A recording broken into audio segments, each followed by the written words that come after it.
Yo, yo. Yo, does my face look thinner? I don't know. Your face looks thinner, but your body somehow looks fucking enormous. Because you sent me that. So the side by side. Did you? You didn't post that, right? No, I didn't post that. I won't show it. Unless you want me to. But you sent me a side by side, and it was 8 days out versus 3 weeks out. Yeah. And the 3 weeks out looked like you were 8 days out, and the 8 days out looked like you were more like 3 weeks out because they were compared to each other. So I don't know.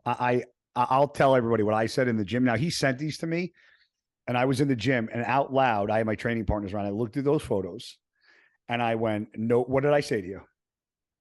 You said I no one's text beating you where. at the Arnold or the O.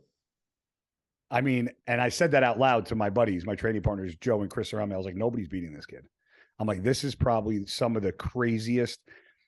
And I think the most incredible thing is the changes you make in such a short period of time almost don't make sense. No. Do you think you improved dramatically, or are you at a point where you're like, every show that I've ever gotten ready for, I have questioned how good I looked or if I'm good enough up until I'm on the stage in the first call out in the mix. Yeah, that's pretty much me. So, but when you look at pictures, even when people who know what they're talking about tell you how crazy you look, is it still like, I don't care what anybody says, I still feel like I look like X? Yeah. Yeah. Yeah. I mean, like I know I'm improving a lot, but it's like I said, the extent of being in prep for so long, it starts to fuck with you, Yeah. and you're just like, I don't know if I'm gonna be ready. Yeah. And what's crazy is you said that to me, and you're so far beyond ready. It shows that what the mental toll from doing this for a long period of time does. And people, I think, that get into the sport that don't have a strong mentality, this is where kind of I think things can go awry if you don't have a really strong grip on your mental health, right?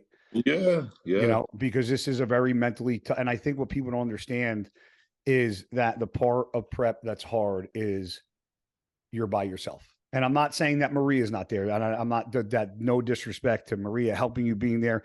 It's not that, but nobody understands the individual, what they're going through, because you have to restrict calories. You got to do your cardio. You got to train a certain way.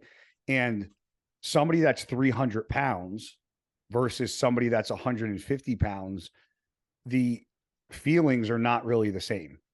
And when No. you have to cut body fat from 300 pounds, you got to cut body fat from 150 pounds. The toll it takes on your mental state is a lot different, especially at the level that you're at and that I competed at. You have to, like, people don't realize that. I mean, in a perfect world, you would want to be a one and done, right? Like, do one show a year and be done.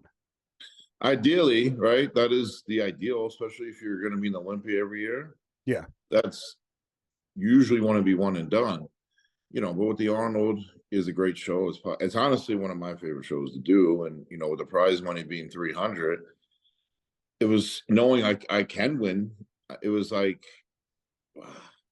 what's another fucking 6 weeks, right? yep. But those 6 weeks of only having like a little 3 week break, They drag. especially when I went into I went into this break with it basically turned off, right? Like I Yeah. was like, I'm not.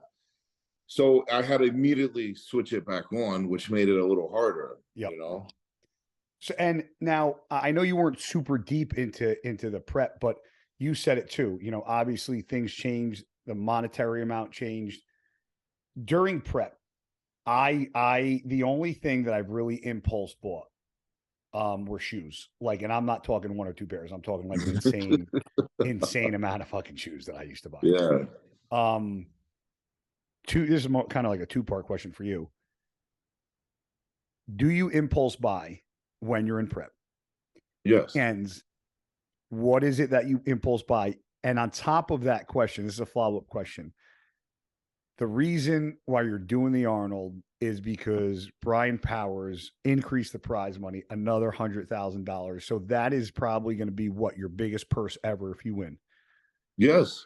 So there's Okay. got there. What is there anything on the forefront of your mind, purchase wise, that you're like, if I win this fucking show, I'm buying myself X? Actually, honest, no, I No, haven't huh? even thought about. Really? I'd be honest, I haven't thought about myself. I thought about Maria more than me. Oh, what are you going to buy, Maria? I It's don't still know. really, really. Oh, you I can't say. don't.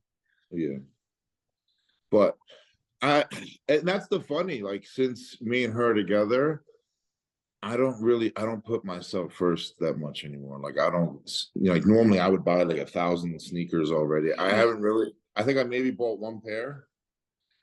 I just think about her, like Yeah. after I go get this colonic done, I'm gonna go buy me and her some iWatches, because she wants an iWatch and I kind of want an iWatch. So I'm like, all right, fuck it, let's buy some iWatches. You know what that means, right? What?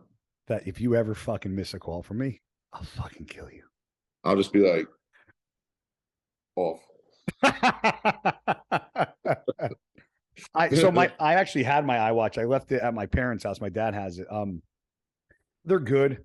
I mean, I don't fucking use the problem with the iWatch for me is I can't use the iWatch when I work out, like because I use wrist wraps and I put wrist wraps around my wrist. So the issue for me is I would like to have something that could track what I burn, my heart rate when Well, I so train. that's why because since she's not working with Cameron Cheek, he's not. I don't think at this moment, but eventually, she's got to like track her steps and shit. Yeah. So she used to have an iWatch, but she actually left it in Florida. So her Ooh. mom, she let her mom have it. Oh, that's sweet. So now she wants to get another one. So I'm like, well, I'm curious on my steps too. So Yeah. fuck it. I think it's the dumbest shit, if you want me to be honest, counting It steps. is. It is. But I'm like, fuck it, I'll count some steps too. And well, you might be So, surprised how much you're doing throughout the day, or somebody lack thereof. yeah.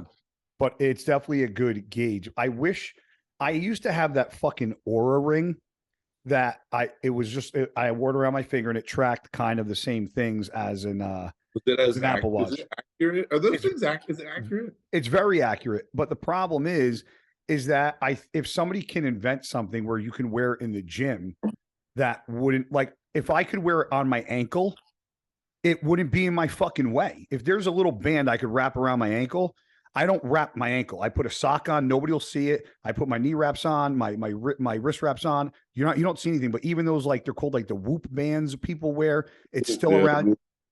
It's still around your fucking wrist, right? So it's like if you're a bodybuilder, 99% of the bodybuilders wear what? Versa grips or Yeah. wrist wraps, or the straps. And if you put those around your wrist, you have to move the Apple Watch up, like it's not even going to fit. So that's where I don't like it.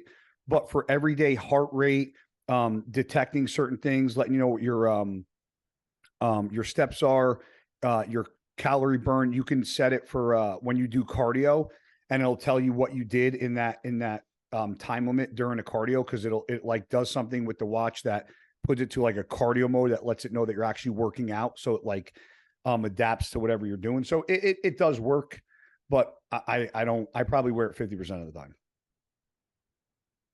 Well, I don't wear wrist wraps, bro. I stopped. Why? Because of what reason? Well, first of all, I mean, I stopped wearing them just out of pure laziness one day. I just didn't feel like wrapping my wrist, I'll be honest. But I learned I was able to develop better grip without them, like through my wrist. And no wrist pain. No, and I like to think I train relatively heavy. Yeah, I would like to think so. So like but then again, if you want me to be honest, if you watch my training, it's a lot more machine than free weight. Is it always like that, or just now because you're closer to a show? I haven't used wrist wraps for the past over. No. Free weights versus machines. It's been like that for a couple years now, man. Did you start switching to more machines when you were training with Kamal in Florida? No, even before then, like when I lived in Stewart, like even I would, because they have in Stewart in the Revive gym, bro, they have every like machine like you would want. So I just became accustomed to just being able to focus on contraction rather than the weight, and let the weight come. And I just improved that way. But in the meantime, my I didn't need wrist wraps anymore, and I don't even wear knee wraps or any, like, I don't need them. So you're saying that they're, because you've heard everybody say, well, you got to use free weights, and then you've got people that will argue, well, you're better to use machines because they're safer and they're less injury prone. So are you like, do you think you could develop your physique to where it is without free weights, or do you think there's a necessity at some point to include free weights in your training? It's so for me in particular, that's hard to really answer, because I like to think, like I said, I'm a genetic freak that could probably grow by doing anything. But I Agreed. started with free weight. Like, I built what I, had all free weight, Your deadlifting, squat, foundation. benching, every deadlifts, your T-bar rows, bar, Yep. all of it. And then I just got to a point where it's like, I really just want to be able to focus on particular muscles, contract as hard as I can. And Yep. then I believe, in my opinion, that allowed me to take the physique a little bit step further in terms of targeting specific muscle groups that I wanted to target and improve on. And, and like I said, I think we talked about in the last podcast, I think that also helped my waist.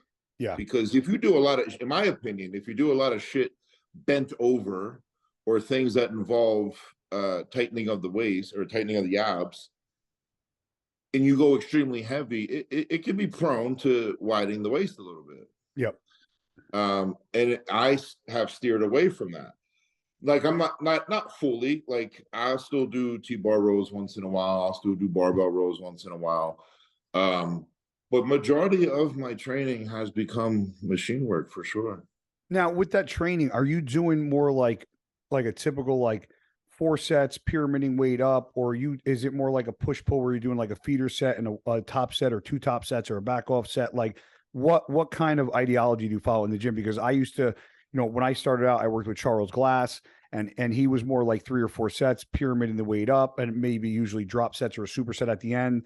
And then the older I got in my career, and I started with John Meadows per my training, it was more like warm ups, feeders, top sets, and then either back off or just 2 sets, or even 1 set, and you're done.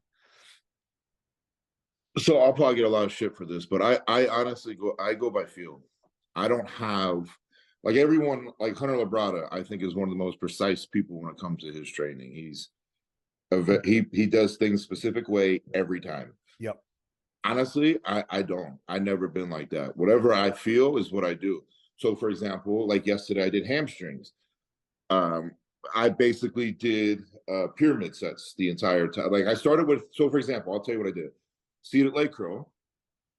I started with a warm up. I did like 20 reps, whatever. Yep. And then I went a few notches down. I hit 12 reps. Went another 2 notches down. I hit 12 reps.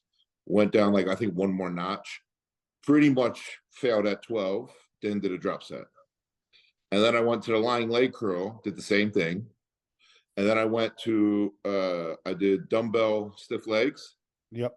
Started with 90s for 12. I did 100s for 12. And I think the 120s for 12. That was it. And then I did split squats, kind of, with the video I posted. You see it? Yep. I did that, but that was a lot of sets. I started with 100. I did 15. I did 100 again, actually. I did 15. I went to 120. I did 15. I think I went to 150. I did 15. And then I think after that, I just said, fuck it, let me try the 200s. And then I did 12. That's 5 sets already. Yeah, that's what I'm saying. Yeah. And then I went to the abductor, the outer. Yep. I did like 4 sets of 20. And then I ended with some leg extensions of like 3 or 4 sets of 20. Yeah. So, okay. Yep. So you're But more with the like, leg extensions, I stayed at one weight. I didn't want to go too heavy or anything because I have a quad day. I just wanted to put some blood into it. So I don't remember what the weight was, but I just did more squeezing with a particular. so it's more weight. like a touch-up day for the quad. Yeah. Yeah. Yeah. So that's exactly, when I was your age, exactly how I would train. I would do 3 or 4 sets, pyramiding the weight up, and then I would get to my max set, which is where I would fail, and then I would immediately do a double, triple, or quadruple drop set just to get. In my opinion, training in this particular fashion versus doing, and you've done both now, so let me know if you disagree or agree. I think training with the pyramid up, even with a drop set, or even a back off, it don't even have to be a drop set. Yep.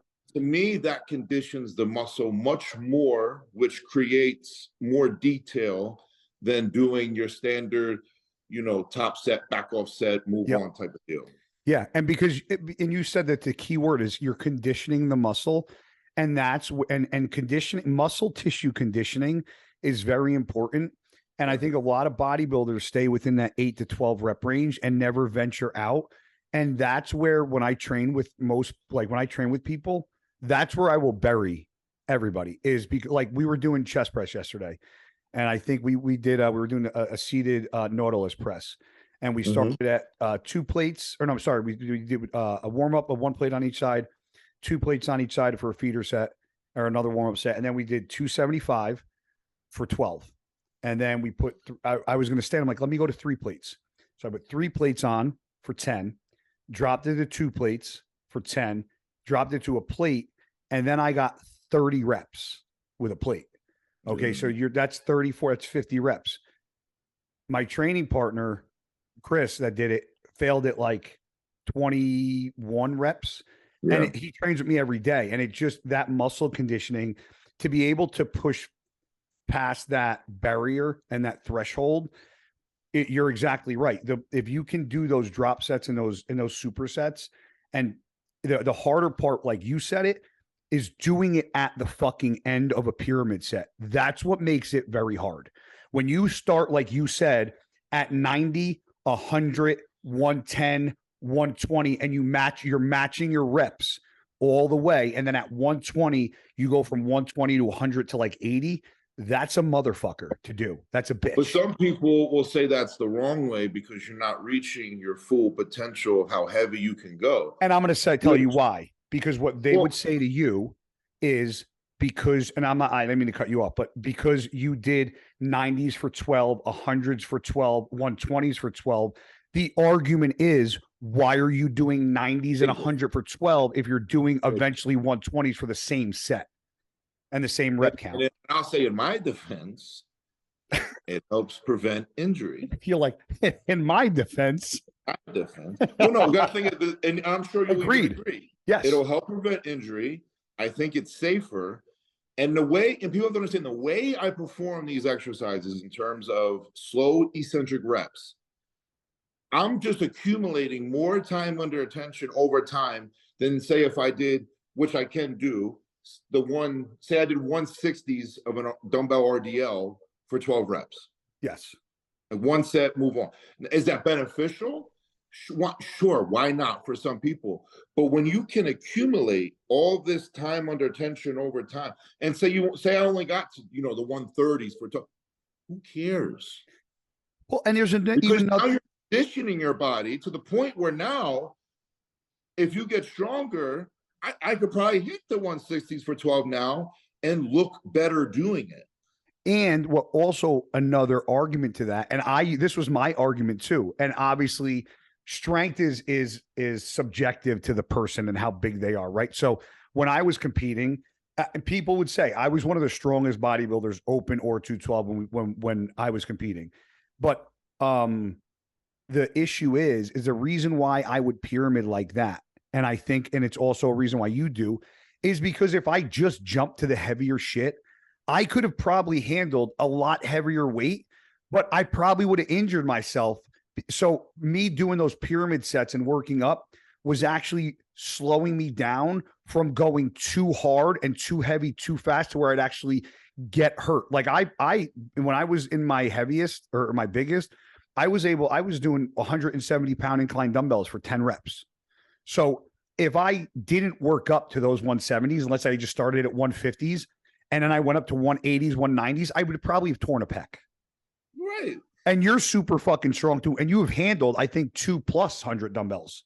225. So there's no doubt in my mind that you could handle 250s, but what's the benefit? It's like, why not just back it off and just stay a little lighter and focus on the time under tension and the contraction? Exactly. That was my next point, is Yeah, I could sit here and incline dumbbell press the 200s, but am I really activating my chest versus, working up in a weight Yeah. and say, like you said, hitting the 170s and just going to ultimate failure of like say 10 to 15, whatever. Yep. And then you're done. That's it. Sure. Did I accumulate a lot of volume with over the sets leading up to that? Possibly, but my pump is outrageous. Crazy. Versus doing 200s and all I felt was my fucking ligaments and everything else and all my joints, and I got no pump. Yeah. A lot of people will argue that too, but I truly believe the pump is the basis of the workout. That's just a lot of people. I'm not going to disagree with that. A lot of people think they do like the more heavier shit. Yeah. That if you don't get a pump, you still have a good workout. If my body part isn't full of fucking blood, you want to do more. Obviously, being at 2 weeks out, the pump's gonna fade rather fast. Yes. But full blown off season, if I'm not full of blood, mission failed to me. Yes. I don't care. Now, I don't care. You mentioned something which is funny because it's been talked about a lot. Was Hunter's journal and how he logs everything. And Hunter he's one of my favorite physiques. I think he has a phenomenal physique on stage. Yeah. But I'm not saying this to bash anybody that because I have logbooks for my nutrition, and I'm not saying you shouldn't use a logbook, but if you use a logbook and you, let's say 1 week got 12 reps at 100 pounds, and the second week you get to 13 and you stop and you don't push because you already beat your previous week, that's where I don't agree with the logbook, because I know a lot of guys that as soon as they beat their number, they will just drop the dumbbell and be fucking done or stop the exercise because they got one more rep than the previous week. Yeah, I'm not about that. I got to push. Yeah, and that's exactly what I like. What are we eating? So I'm going to plug my MegaFit. We got MegaFit chicken here. And we're going to have 200 grams of jasmine rice. So is that 2 meals together you combined or one at a time? Oh, no, this is La Carte. So, that's just all chicken. Yeah. That's awesome. Yeah, they're actually Billy. I know Bill, the owner. So I was with MegaFit for a long, long time. You like them? I love them. There was actually no reason for that I left. The reason why I actually left them for Fuel Chef was because somebody reached out to me that was local from New Jersey and started a food prep company. And I thought it was really cool if I could, support a local business and help them. And obviously MegaFit doesn't need any help. They're one of the biggest food prep companies. So shout out to Billy and his team. But I wanted to do like a little local help. So I helped Fuel Chef out. My buddy Frank, he does an amazing job. The food's fucking awesome. So and he delivers to me twice a week, which is even better. He comes to the house twice a week. That's awesome. Yeah, he's got delivery drivers. They drop it right off, or I'll tell them to drop it off at the gym, like if I'm at the gym or some shit. I know Frank because I met him a couple of times. Really good guy. At events. Yeah, at the Aries events with Pat at Aries Nutrition. Yeah. He's a really good guy. He's great. Frank's a great dude. But yeah, so that have you ever tracked? When I was in college, I used to track my workouts, but the older I got, I stopped doing that because I did. No, I never did. You know why? Because I am the type of person, and you know me. Yeah. I'll stress if something goes wrong. Yeah. So that's why I always say, when I wake up, I don't know how I'm going to train yet. I go by feel because I don't want to have a set thing. And then I'm like, this is going to fucking be bad. But you do have do you have set days, like Monday trains this, Tuesday trains that? Yeah. The body part is always the same. But as far as how I train it's going to vary on the way I feel. And that's even in the off season. Like, I'm just like, you know what, this is what, because in mine is like I said, I might even get shit for this, but training's the fun part, right? Yeah. Dieting sucks. Dieting. Cardio sucks. No one likes it. Training is meant to be fun. So in my mind, if you want that longevity as well, you need to do it the way you enjoy doing it. Yep. Or you're going to fucking hate it. Some people will disagree because you know, if you train the way you like, it won't make progress. It's like maybe not as much, but maybe over time it pays off, but I'm having fun. No, I think I actually think you're wrong. I mean, you're wrong in being right. I think you can. I think the best way to do it is have fun and do it like, you know, people look at Branch and they might be like, well, Branch was too intense and never had fun. I can tell you this, and I can tell you firsthand, I trained with Branch more than any pro in my life, and nothing was more fun than training that fucking hard, that intense, and that crazy. Because that shit was like more fucking adrenaline rush than anything. And that's what, you know, and I think people look at, you know, intensity as not being fun, but I enjoy that shit. That shit's fun to me. Like, and if it's not fun to you, then I think you're in the wrong fucking sport. Guy, my favorite way to train is I love high volume. Yep. I will take high volume over training heavy any day because, in my opinion, high volume, even if you aren't eating enough, it doesn't matter. You can still grow that way. Yep. And also conditioning the muscle more. So it's just, you're going to look better. Yep. Like this isn't taken away from the way I used to train because I'm still a huge fan of the whole heavy down to fucking gritty nitty shit. I love it. Yep. But the pump of just higher volume, moving faster, there is no better feeling, in my opinion, than that. I agree because you're getting, it's almost like you're getting both, the best of both worlds, right? Because you're training. And one of the reasons why I don't know, I can't speak for you. One of the reasons why I never did a lot of cardio was because of that reason. Because if you don't take, I mean, I don't know how your rest periods are, but I think you move pretty fast. They're probably a minute, maybe.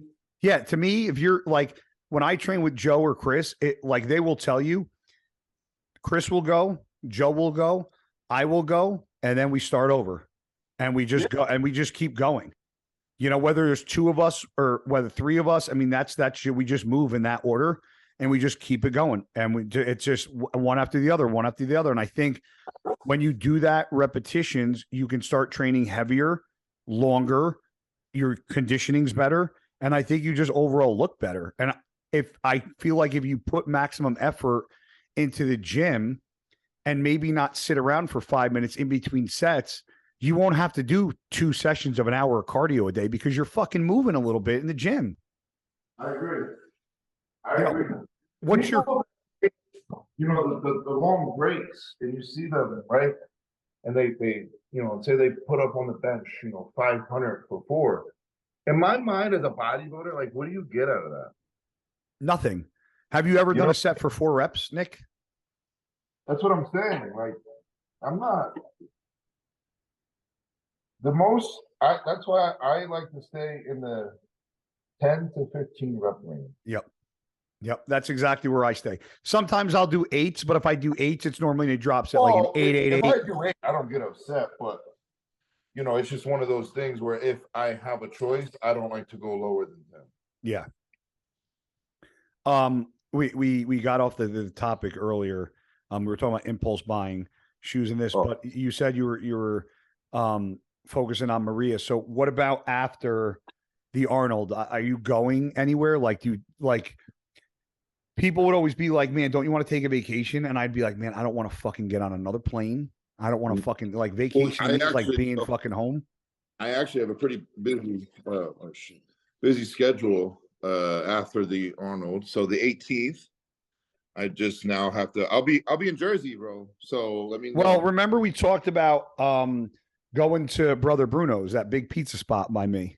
We did. So what's the 18th? The 18th. That's my HD event. Your what? The HD Muscle HD event. I have to go to. Well, you know the 21st is my birthday, right? So I know. What are we doing for that? Are you going to be here for that? Here. Yeah, here. You're going to be in Jersey on the 18th. You're going to be here, and yeah, you're going to still be in Jersey on that, unless we could do it when you're. Because the 25th, we're driving down to Utah because I have a guest posing. And then literally the weekend of April 1st, I have to be in Canada for Dorian's show as a guest coach. Okay, so you're here the 18th, which is that the March event is on 18th, which is a Sunday, right? I don't know. Is that a Sunday? March 18th is a Sunday. So you're flying in what day and leaving what day? Do you even know yet? No, I haven't even thought of it. Well, the 21st is Tuesday, but if you come in early, we could do something that Friday or Saturday. Well, I would definitely come in the week. So then we'll do something. You let me know. We'll schedule something for that Friday. So we'll get together and we'll do something. All right. We have to. Yes, without a doubt. There's no questions asked. But are you and Maria planning on like going anywhere? Because I know like I would try to take one vacation a year and like totally detach. But then sometimes I'd be like, fuck this. I don't want to get on. Like, so tonight, maybe not a lot of people know this. I'll announce this on here. Not that it's a big announcement, but a couple weeks ago, Flex Lewis asked me to be the godfather of his son. Right. So tonight, it is now Wednesday at 2:51 p.m. And I have to fly out of Newark tonight. My flight leaves at 11 p.m. And I fly to London Heathrow. I land there. I wait 3 hours for Flex, Ali, and his kids to arrive. Then we take a 3-hour drive to Wales. We're in Wales Thursday, Friday, Saturday, Sunday's the baptism. And then Monday, I fly back. I get in Monday night and I'm home Tuesday, Wednesday, Thursday. Friday, I'm off to Miami for the Ragnarok games for Blackstone Labs. I have to be at the expo at the booth. And I'm there Friday, Saturday, Sunday. Sunday night, I fly back home. I'm home Monday, Tuesday night, back on a plane to Ohio because Joe competes on Thursday. So I got to be there for him. So I'm there Tuesday, Wednesday, Thursday, Friday, Saturday. I come back Sunday. Then I'm done. That's crazy. What day do you leave Sunday? You leave what day? What time? I think so I was confused. Is there an expo on Sunday? Because I remember like there used to be, there used to not. There is. There is. So I was planning on leaving Sunday morning, but I might just change it and leave Sunday night because it's easy to fucking do. Leave Sunday night, bro. Why? Where you leaving Sunday night? I'm leaving Monday. I mean, I could even leave fucking Monday. Because I have a appearance at one of the Subzilla from 4 to 6 on Sunday. Yeah, they carry Uprising too. Oh, do they? They were one of the first. Yeah, them and Bullfrog Nutrition were some of the first accounts to pick up Uprising. So it's pretty cool. Yeah, my ideal day for Sunday, if anything can change, but I want to get up, everyone go to breakfast, go hang out at the expo for a little bit or something, and then I have to go do the event and then go to a nice dinner or something. Yeah, dude. Yeah, maybe I'll look at my flights. Well, I'll definitely schedule that. That'll be fucking great. Yeah. But do you want to go anywhere after, or you're just like?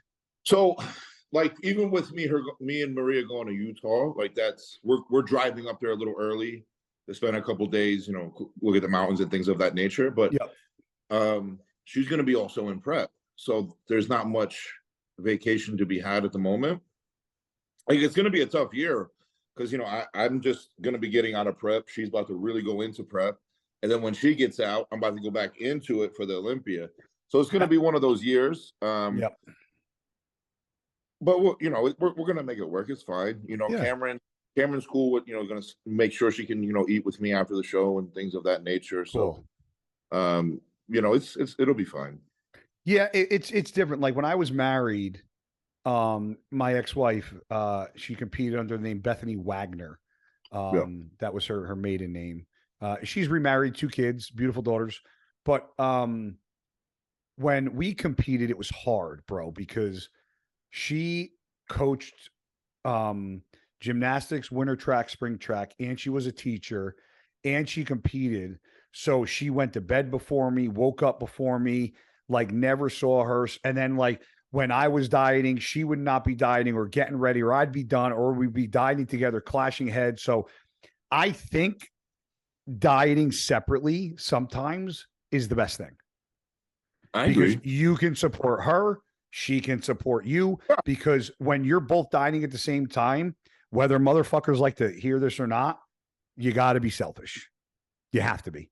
You can't be a successful bodybuilder during a prep and not be selfish, because during prep, it is the most selfish fucking time in my, at least my life. I'm not a selfish person.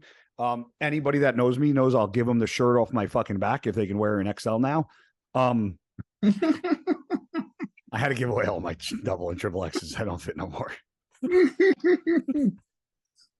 Sucks. It's a retired life. It's the retired life, bro. No. There's nothing I can do. But yeah, that just I don't know, man. It's I don't know. What's your take on that? I think prepping separate is way better because it's like you said, when I'm in it, she supports it. When she's in it, now it's my turn. If you're both in it, couples can do it, but I personally think that's harder.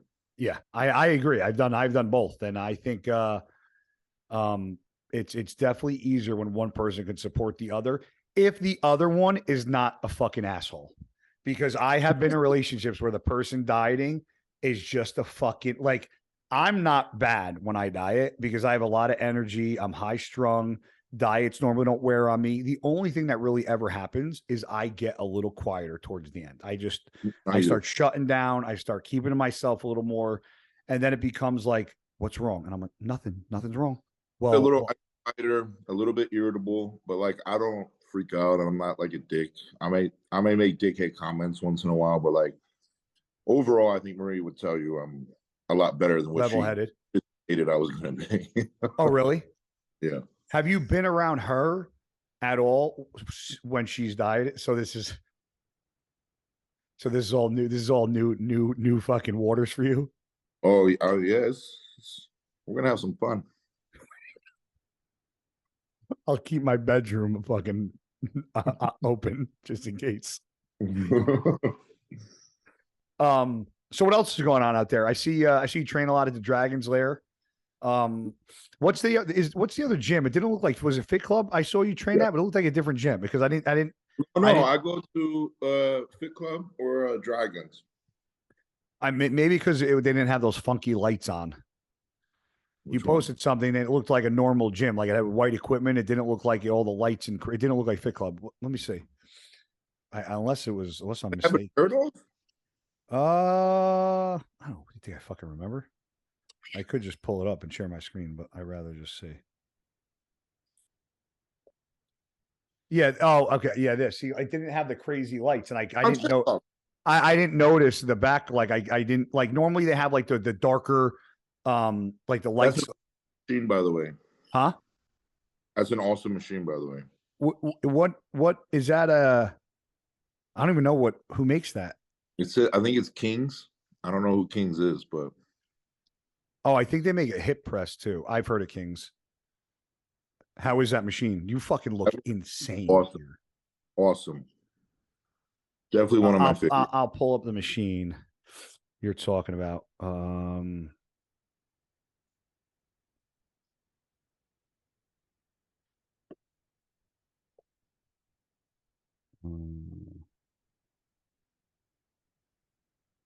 You see my screen yet or no? I don't know what I'm doing.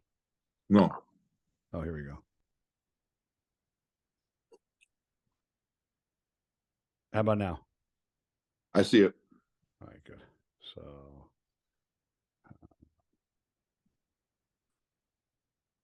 Instagram, here we go.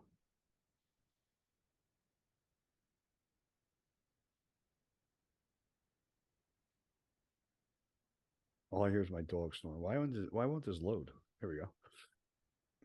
Oh, there we go. Search. Here we go. Oh, that's cute. You're on the top of my shirt list. Yeah, bro. Best friends. So this is where you were. Hey, my best friend. Uh-huh. This is the machine you're talking about. Look at this. Look at your fucking arms, bro. Mm-hmm. Like, Jesus Christ. That you look insane here. And you know what impressed me even more than that was this. How much this is just sucked in and how deep, like these lines here, bro, are so fucking etched and deep. I mean, that's insane. That looks like you're carved out of fucking stone. Like, that's crazy, bro. We're doing 2 sessions of cardio right now, bro. How much is that? The most cardio you've ever done? No, well, no, but Where's that hamstring? Yeah, well, this was just like, what yeah, is that? What is that? What is that, bro? that's awesome, right? Like, I mean, I hope after, I know you said the earlier on in the podcast that, it takes a mental toll on you, but I hope after seeing some of these fucking photos with me, you're like, I mean, Jesus Christ, Nick. I mean, bro, that is just like nutty, dude. Like, just now, is this flatter, fuller? Is this like before or after a cheat meal? Like, where is this? Like, did you give? Huh? This is flat. That's what. Okay, I didn't want to say you look super flat here and peeled, which leads me to believe that as soon as you eat and carb up, you are just gonna fucking Morph. dude. You should almost video or pictures leading up to the show, meal by meal, because I think the amount of food, so your mom finally sent me these shirts too. So I got that one in the mail. I got that one in the mail. I didn't get this one. What the fuck? Yeah, go to Nick. What is it? Walker Nation? Yeah. .com? I think so, yeah. Yeah, look, there's Mutant Error, Mutant Mentality. That was the 2 hoodies. Mutant Error. That's a fucking baggy, oversized tee. Those are great. They fit you? Yeah, they're fucking awesome, dude. Look, these shirts are great. Jesus That's Christ. my favorite one, dude. This? Yeah, I don't know who made it, but it's fucking awesome. So fucking funny. Yeah, Nick, this is man, I haven't somebody goes, Jesus Christ, guy, nice fucking iPod. I'm like, whatever, dude. I don't like, do you train with your phone on you, Nick? Yes. You do? Oh, yeah. And you don't find that to be a bother? No, honestly, not really. Because I Really? use it to play music. So if I'm not playing music, but it also depends because like if I train at Fit Club or Dragons, they usually blast some pretty good shit. So Yeah. I don't really need headphones a lot. But sometimes, when you get you want to just kind of be alone, you put your headphones on. So yeah, I mean, obviously it's connected to my phone. So, I'll listen to music and then sometimes I'll scroll for a minute or two. But yeah, I don't think it affects me. Yeah. I think people are a little too hardcore of the whole no cell phones. But it's not that. So my cell phone is with me in the gym. I just have my iPod because I like tried doing my phone. Like when I travel, I use my phone, and there's nothing more aggravating than being in the middle of a fucking set and my fucking phone starts to ring. yeah, well, yeah, Because that fucking just sets me the fuck off. Like I get really pissed off. So I keep my iPod in my pocket, or my iTouch. It's on airplane mode, no Wi-Fi's on it. And I just fucking train with that. And if my phone goes off, it's over here, but it doesn't affect anything that I do in the gym or the set. And it's not that I'm hardcore. It's just like, dude, I get like an hour and a half a day, 2 hours. Like that's your time. Yeah. I agree. That's your like time. my brother and my dad always fucking call me at the same time every day. And I pick up and I'm like, I'm in the gym and I'm like, yeah, is everything all right? Yeah. What are you doing? I'm like, I'm in the fucking gym, the same place I've been for the past fucking 20 years at the same fucking time. What do you want? So that's my thing. But I mean, I actually listened to Evanescence today. Evanescence.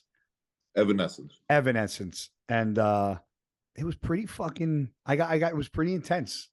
I told you, bro. Listening to it. It really is. Is that who is that your go-to playlist? Like some of it. Anything that's like really it gets you in your feels. I get into when I train. Name like 5 artists that you like to listen to or bands or whatever.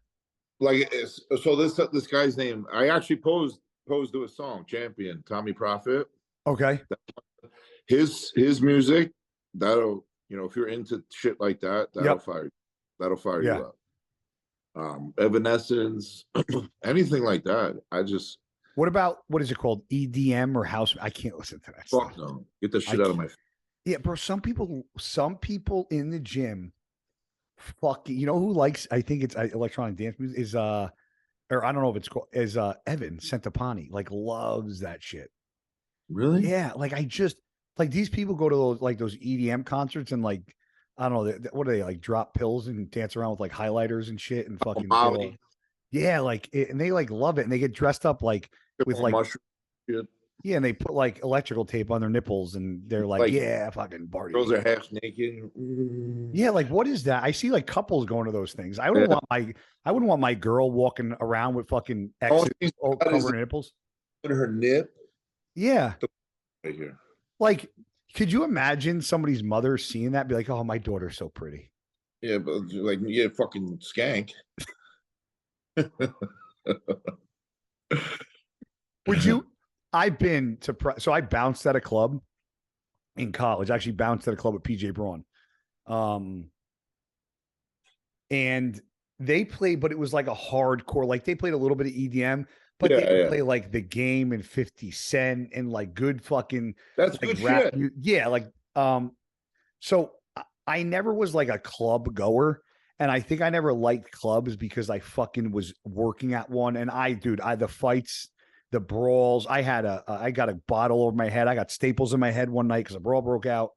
Um, were you ever like a partier or like, do you ever go to clubs or like bars when you were younger or like anything like that? Or that phase never hit you?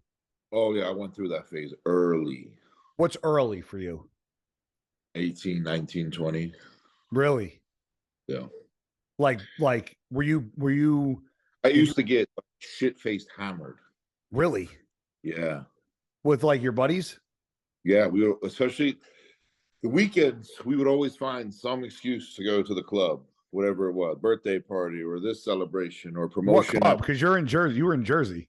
We would go to AC a lot. Oh, really? We would It's get hotels and just spend the night in AC. that's fucking amazing. And did you guys get like into like you obviously got served because you guys just looked older? Did they ever card you? Not me, no. Because a lot of times the one guy, I forget what he does. He does like he gets people like the seatings for the tables and shit. Yeah, I don't. he's like a promoter of a club like that. Yes, Like they get like yeah. So he would always get us in, and no one would ever, Say a bother word. us. Yeah. Did you ever get into I don't think I've ever asked you this actually. Did you out or not? Have you ever gotten to like a physical fight? Yeah. Like out at a club? Oh yeah. What's the best fight story you have? I got to hear this. So it was actually the first. This is great. Hold on. It was the first. The dude, I promise you, this was the first time I went to a club. I was super excited. I'm not gonna lie to you. Were you Super big, excited. big? I just Yeah, I want to get a visual in my head of the Nick Walker. Not as big as I am now, but I was big. Fuck Okay. yeah. Okay. So we're in the club, and I tell my friend, I said, give me a vodka and clubs. That's all I wanted. So he goes, okay. So he brings me back my drink. I downed it. I'm like, this is really good. I downed it. And the next thing I know, I said, give me another one. So he goes, okay. So he gets me another one. Guy, next thing, my heart's going like this. I'm like, what's in this? He's like, I got you a vodka and Red Bull. I'm like, okay. So I'm like, I'm gonna chill for a minute. I'm already wired up a little bit, and some guy comes walking by. He bumps me on my shoulder, and I said, "Excuse you," and he goes, "Who the fuck do you think you are?" And I was already annoyed just from the way I felt from this Red Bull. One hitter, boom, goodbye. He hit the ground shaking. Goodbye. That was it. Yep. So you're not one like you don't. So is that Nick Walker still in you? Like if that occurred again, would you react the same way? No, like if say if I saw someone fucking with you, Yeah. I would be right there, Yeah. watching. And if something pop off, I'm jumping in. Yeah. Now, if somebody like just approached Maria in a very prerogative way that I didn't approve, going down, motherfucker. Yeah. No, Yeah. not even hesitation. Yep. You know, because when it comes to my boys, I like to let them battle their own shit. And You then got to, bro. if I see they can't handle it, I'm like, all right, let me help. Tap in. Yeah. Let me throw a couple fucking bangers and just get them. We're getting in this one. Yeah. So were you? I stay away from it now. I don't Yeah. like to. I try to avoid anything. If somebody comes at me, I'm like, look, man, I'm good. You know, we don't. This is good. But if it happens, it happens. You know. Yeah. I've been in a lot of fights, and a lot of fights bounce into the club. I went to a college that, we had gangs break into the dorms. I had friends that get crowbars over the head, skulls split open. I've been at clubs where they took the pool sticks outside and cracked them over my friends' heads and arms, and who had broken forearms, and it's insane. I think I've had about 5 friends get stabbed in college. Yeah, I went. Yeah, my college. We didn't fuck around in my college. I got into a lot of fights, especially in the club, because there wasn't a lot of bouncers. We probably had about 5 bouncers, and the club probably fit about 300-400 people. So really? we had a rule. We asked you to fucking leave, and you didn't leave. We took you to the ground. There was no questioning it. If I said, "Bro, you're out. You got to go," and I put my hand on them to walk them to the door, they gave me any resistance back when I was trying to walk them to the door. They just went right down to the ground. I didn't even question it. But yeah, I got a lot of fight stories. My fight stories are better with somebody here that was there, because if I say it, people are literally going to be like, that didn't happen. So of course, I'll save my fight stories for when I have backup here, because I know when I talk about my stories, I know that some of my stories sound absolutely fucking ridiculous, and they sound like they didn't happen. But I have backup for every single story that I have ever told. I have plenty of ammunition. But so yeah, I got a lot of busy shit going on in the next couple of weeks prior to the Arnold, and then it kind of slows down. Then I'm in Italy until April. And last time I talked to you, you said I'm getting my passport. Yeah, it's on its way. And is that because you have to go somewhere? Is there something planned to Canada to visit Maria? No, she's here, man. No, I'm saying to visit her family, to go back there is what I mean. It's the guest posing. Oh, okay. Yep. Okay. For Dorian's show that he's promoting April 1st. So what I'm saying, when Maria goes, you've never been over there for Maria, right? Because you never had a passport. So that'll be cool to visit. Are you guys going to visit her family and stuff? Well, her mom's here, so. Oh, really? Her mom's in Florida. Oh yeah, you did tell me that. That's right. Oh yeah, because you said her mother has Thor, right? Yeah. So eventually, sometime in April, I guess, right after that trip, we're gonna have to go to fucking Tampa to clear out everything that I have in that house, and then get Thor. Oh wow! Oh, so you guys what are you gonna take, U-Hauls and drive back? Are you gonna fly there and take U-Hauls, or are you gonna fly there and fly back? We're gonna fly. I'm not driving. How are you gonna take all your stuff? Guys, we see all this? I'm gonna leave it. I'm going back for my shoes, bro. That's it. Yeah. So you're leaving the house all fucking fully furnished. Get the fuck out of here. What would I need it for? I don't need but it. Why not sell it? I mean, I could do that too, but if not, I'll just leave it. I'll just tell them here. Dude, if the week I was going home, I would just make a post, be like, hey, I'm selling anybody around. I'm selling these items.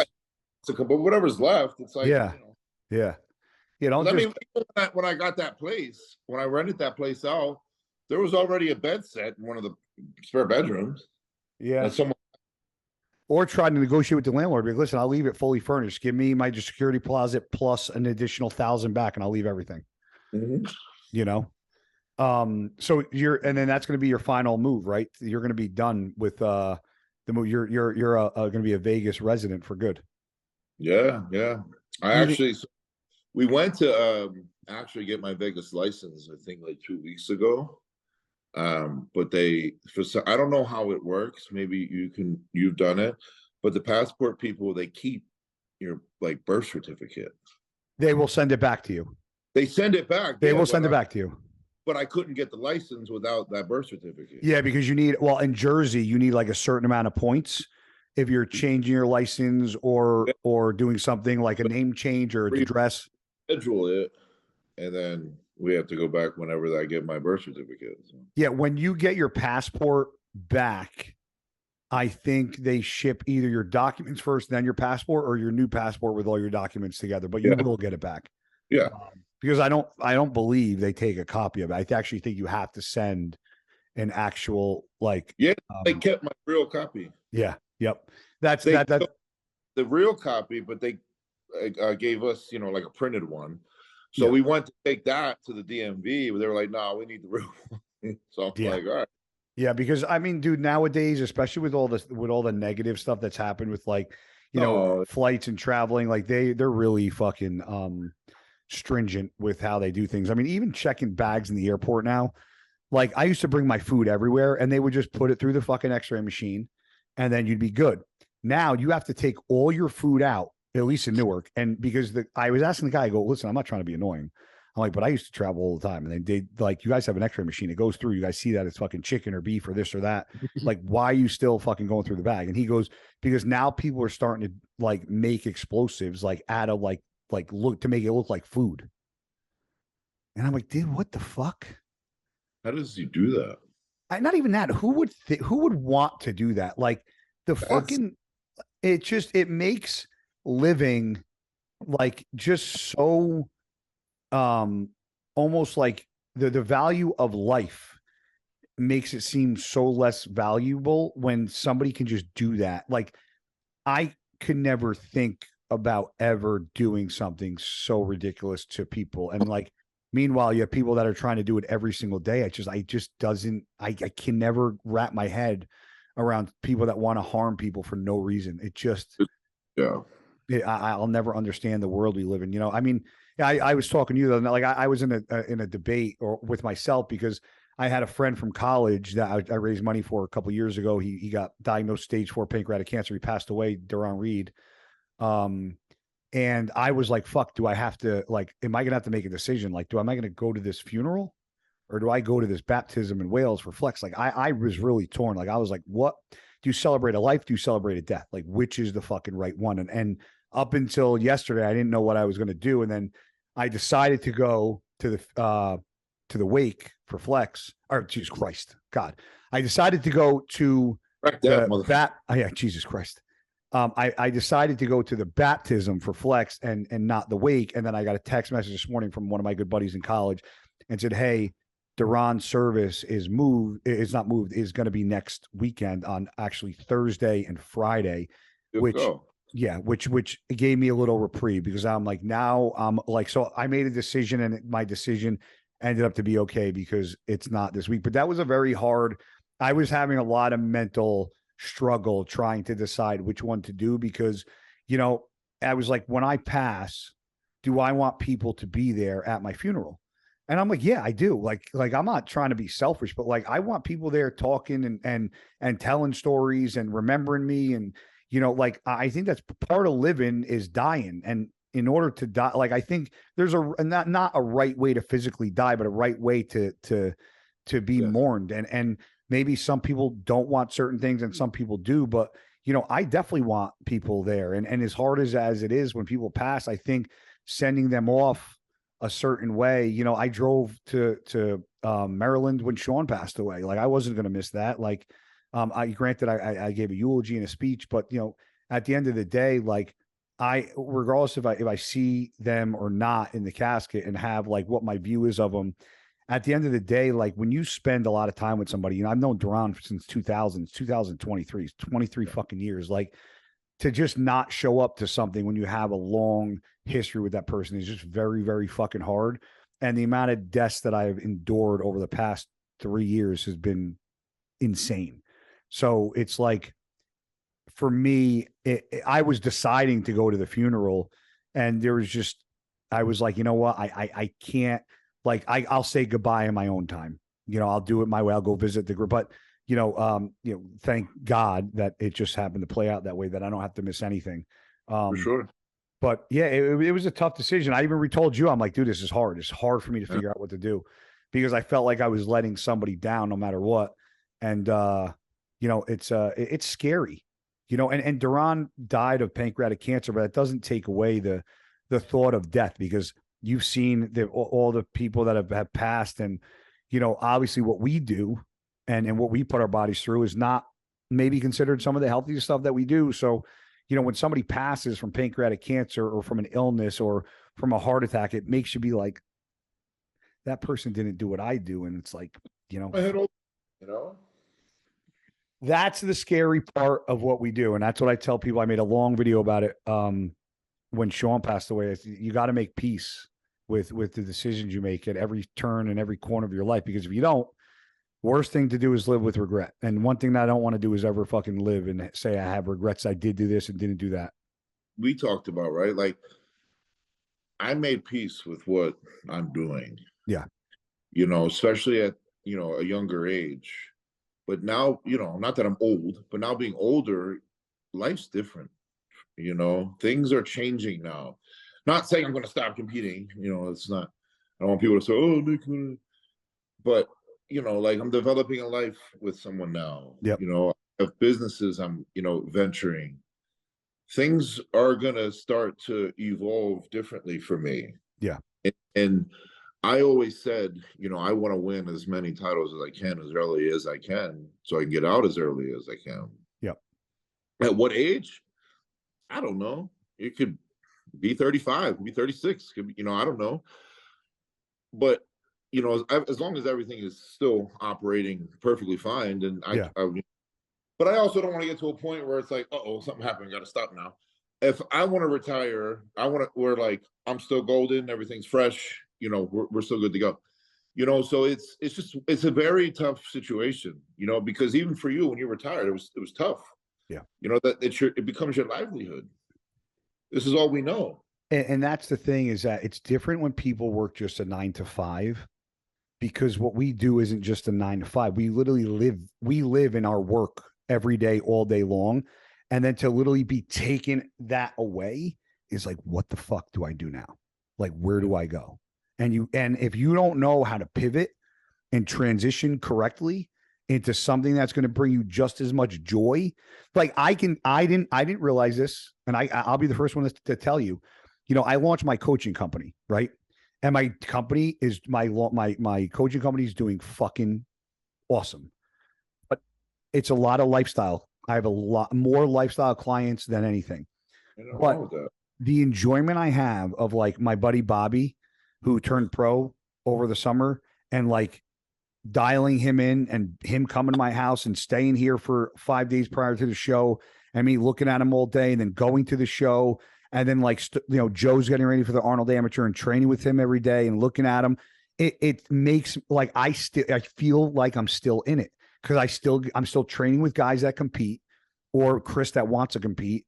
I'm going to the shows, backstage, helping out. It's like I'm still in it, and I'm kind of in it more than I was in it when I was bodybuilding, because I'm fucking in it with my friends, and I'm almost more obsessed with them doing good than I was ever obsessed with me doing good, because the only person that ever was obsessed with me doing good was my coach. It was Chris, it was Charles, it was John, but I was never obsessed with me doing good. I just wanted to get to the end, because that was all I cared about. Getting to the end. I look how I look. I did everything I could. I never fucking cheated. I never missed a beat. So whatever happens at the end of the road, I'm okay with, because I never fucked up. Yep. You know? So yeah, I mean, for me, stopping wasn't that big of a deal, but I also stopped. I don't want to say I stopped on my own terms, which I hope you do. I stopped on my own terms because of my injuries, and I just couldn't do and pose and look a certain way. And I was able to, you know, the IFBB and the NPC and Tyler Mannion and the guys that were, you know, at my last show, you know, they allowed me to speak. They allowed me to do a farewell and talk. And Bob Chickarell was there, and they sent me off in a very nice way. They didn't have to do that. You know, they didn't have to, because listen, if you go back and look at all the guys that retired, not a lot of guys get to fucking speak the way I spoke to the crowd. And I was glad that I got to do that.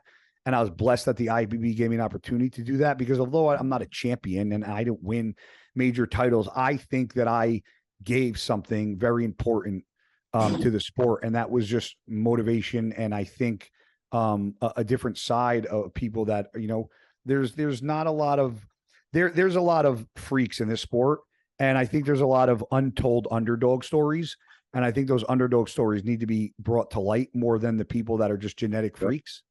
I'm not saying the genetic freaks don't have their story, but I think a lot of times these underdogs, like a Sean Clarita, right? Like if you like, he's spoken about now, but if you go back to his fucking story and where he started from, that's fucking crazy. It's crazy. He was a fucking. Dude, my show was actually a show he did right before Nationals when he turned pro. Was the Golds Classic. Oh, in Jersey. Yeah, that was my first show, and he won the overall at that show. Went and did Nationals that year and turned pro. That was 2012. So is it fair to say that Sean beat you at an overall? That was my first show. I'm not just asking. And we weren't in the same weight class. I was in novice. Oh, team division. But did you compete for the overall with him? No. Oh, so he didn't. So you didn't compete against him at all. That okay, Oh. okay. So No. you didn't. So you technically didn't win your class, so you didn't get to compete against him. Is that what you're saying? Yes. Okay, so that's fair. This is going to be a show. Me and Sean battle each other. Now, have your predictions? The last time we were on this, your predictions were you first, Sean second. Has that changed at all with anybody posting anything that you've seen? Because obviously, I know. Listen, it doesn't. Listen, Sean doesn't get mad because Sean ain't that dude. Sean's not a fucking pussy like some of the. And I'm not saying guys are pussies, but Yeah, there are sure. some guys that get no. I'm not saying all the guys are pussies. I'm saying some guys get very butthurt when you don't put them in the top. And I never fucking cared whether somebody put me in the top or not. But has anything changed? Because I've seen Sampson's. I think I haven't seen Andrew Jack's post, but if I was going to throw a guess in, I would say it's going to be you, Andrew, Sampson, and Sean in that first call, unless I'm missing anybody. I agree. I think that's going to be the first good call out. And that's what I hope to see. Now, Andrew is the dark horse for me only because, and everybody's like, oh, well, he's training it with Psycho. And I'm not saying Psycho's not a great trainer. I trained with Psycho when it was side by side with Charles Glass. I think the difference is going to be Chris Aceto. Yeah. I really do, because Chris is, in my opinion, one of the best coaches out there. And I think Chris is going to do something and bring him in better than anybody has before. So I think I'm very excited to see what he's going to bring. And I have something cool to share with you, because I believe that I was speaking. I took everybody into consideration and listened to what everybody said about the comments. So we actually have a podcast coming up, and I spoke to, I'm trying to find the day here. I'm not gonna be able to find the day now. It was, Monday, what day, Joe? Was it? It was Monday the 27th. Yes, it's right here. So Monday the 27th, when we do our normal scheduled podcast,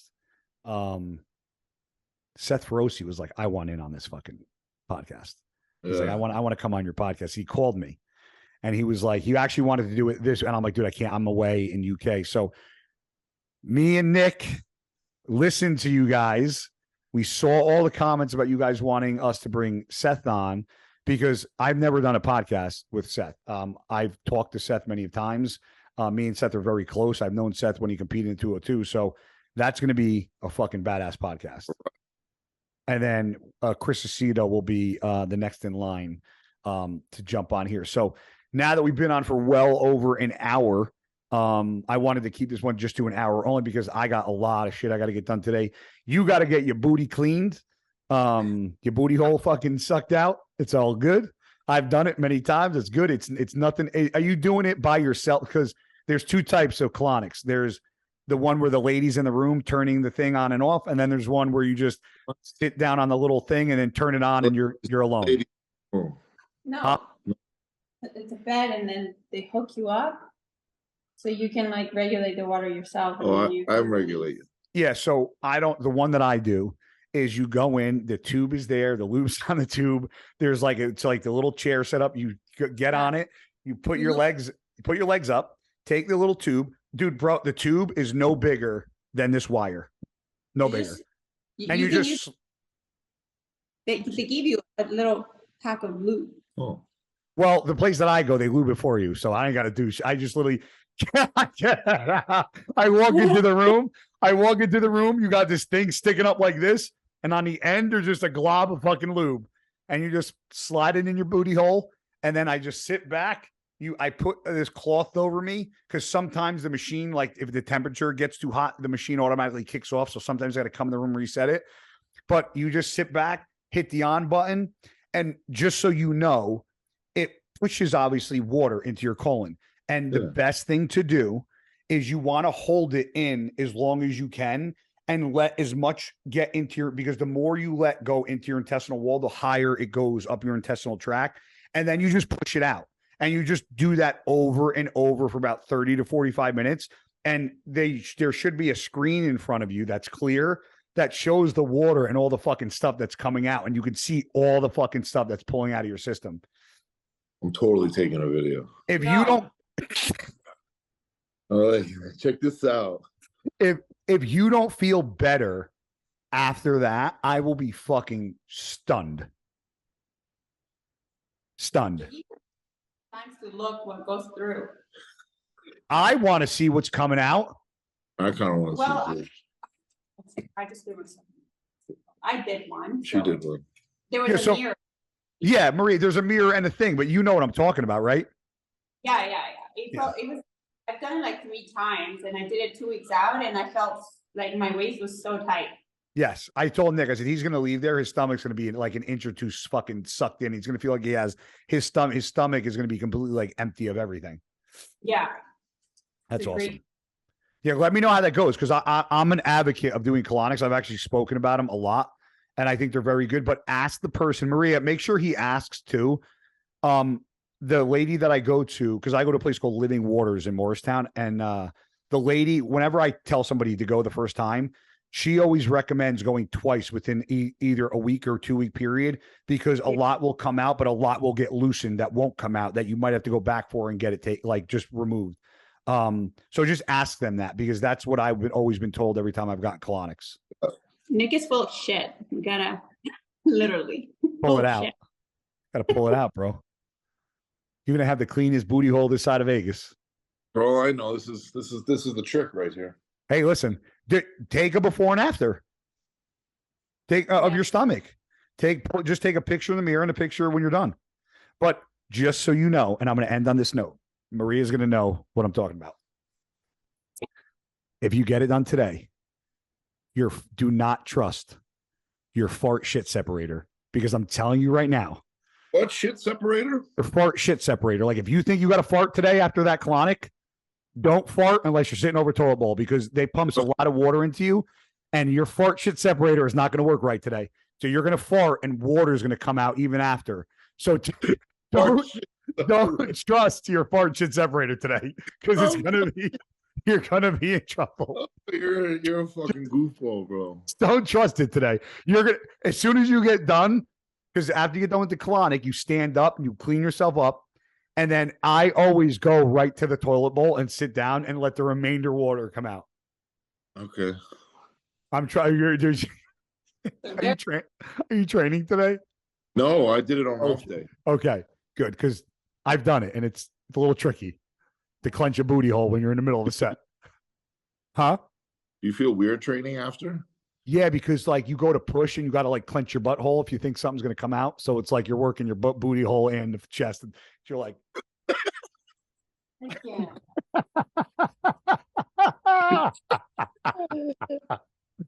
So on that note, Mutant in the Mouth signing off. And remember, don't always trust your fart shit